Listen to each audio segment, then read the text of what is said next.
Hi everyone, Letty here from Party Planner Papery. Today I have the Not Too Shabby Shop November releases. I'm going to be doing Crafty Mama Diary sketch number 1 and we're going to make some cards with it. Welcome back everyone. I'm on the design team for the Not Too Shabby Shop for this term. Here's their logo. I'll list a website affiliate link down in the description box below.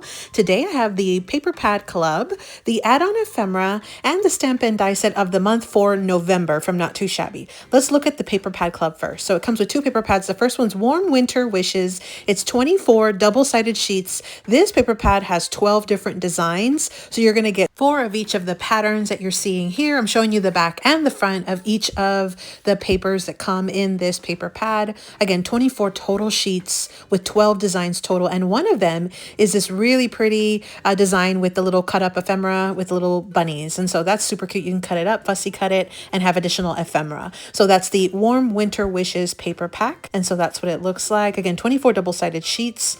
Then the next pad is Christmas Plaids number 2, and it literally is just a pack full of really pretty Christmas plaids. You get 24 different designs that come in this pack. You get 24 total sheets, so you're going to get 2 of each of the patterns because it's double-sided paper, but 24 total pages with a total of 24 designs. These are all the backs and fronts of the patterns that you will be getting, so you'll technically get 2 of each of the patterns, but again, this is double-sided, 24 total sheets. And so it's just a lot of really fun Christmas plaids that will be very versatile, that you can use with a ton of other different paper pads, including the other one that comes in this paper pad club. So again, Christmas Plaids number 2, that's what this second paper pad is. And again, so both of these make up the paper pad club. Now you do get the option to do the add-on ephemera whenever you are signing up for the paper pad, and this one's called Warm Winter Friends.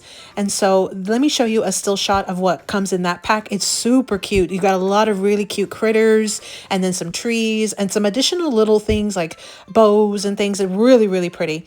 And then we have the stamp and die set of the month, also called Warm Winter Wishes. It has some really great sentiments, really good ones, a lot of them with hot cocoa theme. And then you also get some really cute critters. You get 6 critters, plus you have an additional little mug, a heart that can go into the mug, and some snowflakes. So just a really great stamp. And then you do have that coordinating die that you can purchase as well, and it'll cut out all the images, including the words or the phrases that come in this stamp set. So just a really great set. Again, Warm Winter Wishes is the name of that stamp and die set. So those are the November, or some of the November releases from Not Too Shabby. Again, Paper Pad Club, add-on ephemera, stamp and die. And again, I will have my website affiliate link for Not Too Shabby down in the description box below in case you want to make a purchase. Let's dive into the project.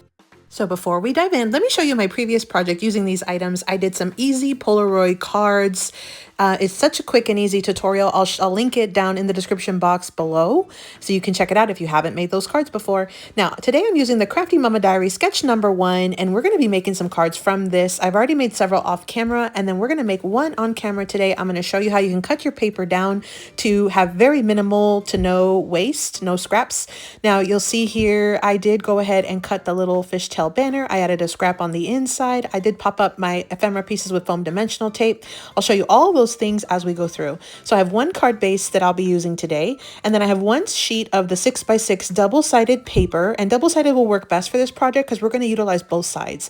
And then I have a stamp sentiment along with a layering shape. I have a scallop circle that's about 3 inches and a circle that has a sentiment on it that's about 2.5 inches. And then I have one piece of ephemera, and I've already popped it up with some foam dimensional tape from Dollar Tree. That'll be used to decorate. I'll also bring in some enamel dots to finish off this card. So let me show you how to cut your paper.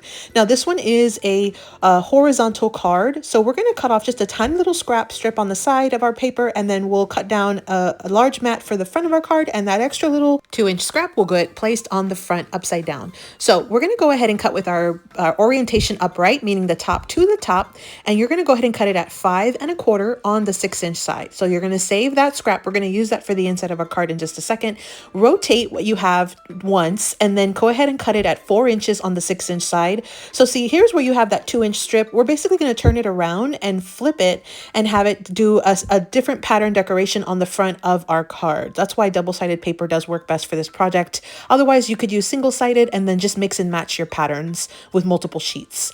So that scrap strip, let's go ahead and cut it down to 5 1/4 on the 6-inch side. That way it fits perfectly inside our card. This is our only true scrap.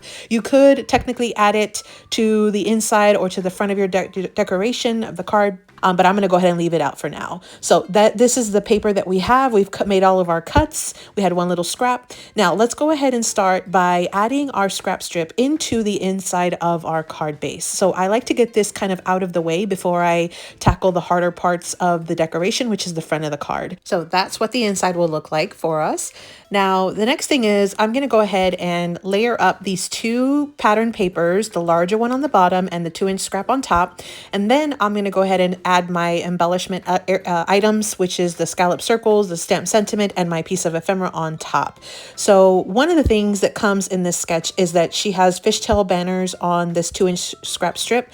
And so I'm going to cut it at about 1/2 inch right in the center of the side, and then kind of from the bottom and top corners, I'm just going to angle cut into that little 1/2 inch cut that I made right in the center. And that's one of the easiest ways to do a little fishtail banner on a pattern paper, just like that. So I'll repeat it with the other side. I will cut about a 1/2 inch up from the center of the end point, and then just get those two ends and cut straight into the center part of that 1/2 inch cut. So again, this is just an easy way to cut fishtail banners with your pattern paper. So now I'm going to layer that on top, and that's what the front part of our card will look like. Again, I'll finish layering all of these additional bits and pieces to finish completing out my card, and then I will finish out this card with some enamel dots at the very end.